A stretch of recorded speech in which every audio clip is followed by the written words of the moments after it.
BBC news আন্তর্জাতিক সংবাদে আপনাকে স্বাগতম। শুরুতেই সংবাদ শিরোনাম, এরপর বিস্তারিত। শুরুতেই জানিয়ে দিব 2 দিনের সফরে চীন পৌঁছেছেন পুতিন। এরপর জানিয়ে দেব আবারও হামলা হলে নতুন অস্ত্র ব্যবহারের হুঁশিয়ারি ইরানের। তারপর জানিয়ে দিব ইরানে আবারও হামলা চালানো লাগতে পারে ট্রাম্প। এবং সর্বশেষ জানিয়ে দেব মার্কিন নিষেধাজ্ঞা অবরোধেও ভেঙে পড়ছে না ইরান। এতক্ষণ শুনছিলেন সংবাদ শিরোনাম, এরপর শুনবেন বিস্তারিত। আপনি যদি মুসলিমদের পাশে থাকতে চান তাহলে চ্যানেলটি লাইক দিয়ে অবশ্যই সাবস্ক্রাইব করে দিবেন। 2 দিনের সফরে চীন পৌঁছেছেন পুতিন। রাশিয়ার প্রেসিডেন্ট ভ্লাদিমির পুতিন 2 দিনের রাষ্ট্রীয় সফরে স্থানীয় সময় মঙ্গলবার 19 মে সন্ধ্যায় চীনে পৌঁছেছেন। বেইজিং বিমানবন্দরে তাকে স্বাগত জানান দেশটির পররাষ্ট্রমন্ত্রী ইয়াং ই। আগামীকাল বুধবার পুতিন প্রেসিডেন্ট শি জিনপিংয়ের সঙ্গে বিভিন্ন ক্ষেত্রে সহযোগিতা এবং পারস্পরিক উদ্বেগে আঞ্চলিক ও আন্তর্জাতিক বিষয় নিয়ে আলোচনা করবেন।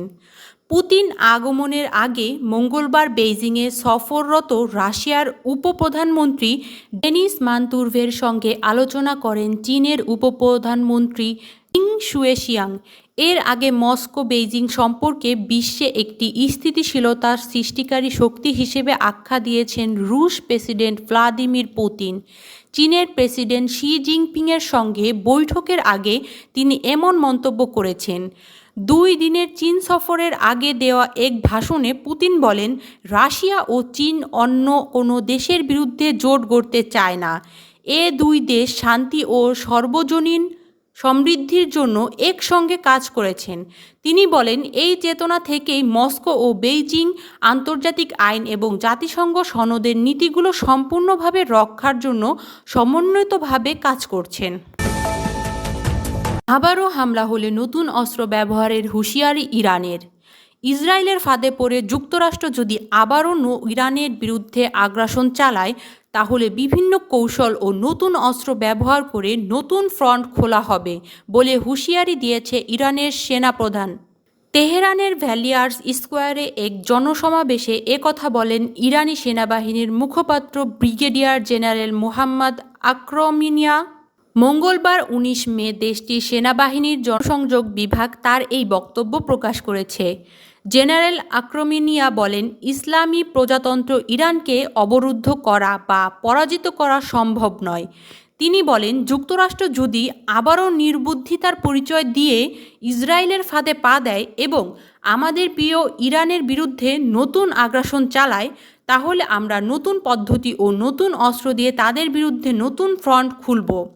তিনি আরও বলেন, যুদ্ধবিরতির সময়কেও আমরা যুদ্ধকালীন পরিস্থিতি হিসেবে বিবেচনা করছি এবং এই সময়কে সামরিক ক্ষমতা আরও শক্তিশালী করার সুযোগ হিসেবে ব্যবহার করা হচ্ছে। আক্রমণিয়া বলেন, হরমুজ প্রণালীর ওপর ইরানের সশস্ত্র বাহিনীর পূর্ণ নিয়ন্ত্রণ রয়েছে এবং এই কৌশলগত নৌপথের পরিস্থিতি আর আগের অবস্থায় ফিরে যাবে না। আবারও হামলা চালানো লাগতে পারে ট্রাম্প। ইরানের ওপর আবারও হামলা চালানো হতে পারে বলে হুঁশিয়ারি দিয়েছেন মার্কিন প্রেসিডেন্ট ডোনাল্ড ট্রাম্প। আজ মঙ্গলবার 19 মে হোয়াইট হাউসে সাংবাদিকদের সঙ্গে আলাপকালে তিনি এই মন্তব্য করেন।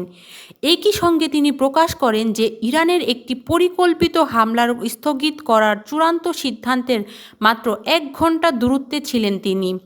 হোয়াইট হাউসের ওভাল অফিসের আয়োজিত এক অনুষ্ঠানে সাংবাদিকদের ট্রাম্প বলেন, আজই ইরানের হামলা চালানোর চূড়ান্ত সিদ্ধান্ত নেওয়ার একেবারে দ্বারপ্রান্তে।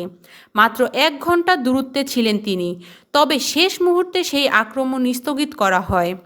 মার্কিন প্রেসিডেন্ট দাবি করেন, ইরানের নেতারা বর্তমানে একটু চুক্তিতে পৌঁছানোর জন্য আকুল হয়ে আছে।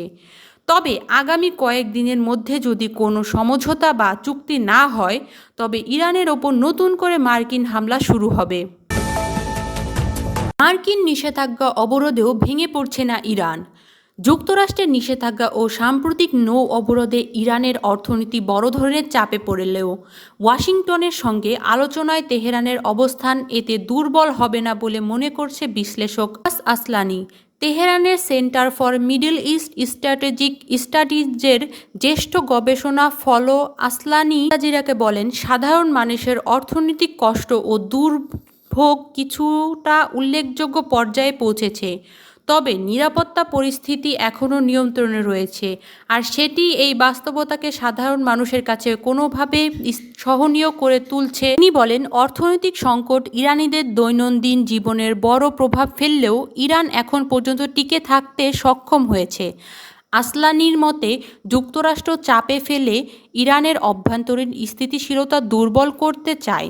তাদের লক্ষ্য হলো জনগণ যেন কর্মকর্তাদের ওপর চাপ সৃষ্টি করে আলোচনার টেবিলে অবস্থান পরিবর্তনে বাধ্য করে, কিংবা এক ধরনের আত্মসমর্পণের দিকে ঠেলে দেয়। তবে বাস্তবে তা ঘটছে না বলেই দাবি তার। যুক্তরাষ্ট্র, ইরান এবং ইসরায়েলের সকল যুদ্ধের নতুন আপডেট পেতে চ্যানেলটি সাবস্ক্রাইব করে আমাদের পাশে থাকুন।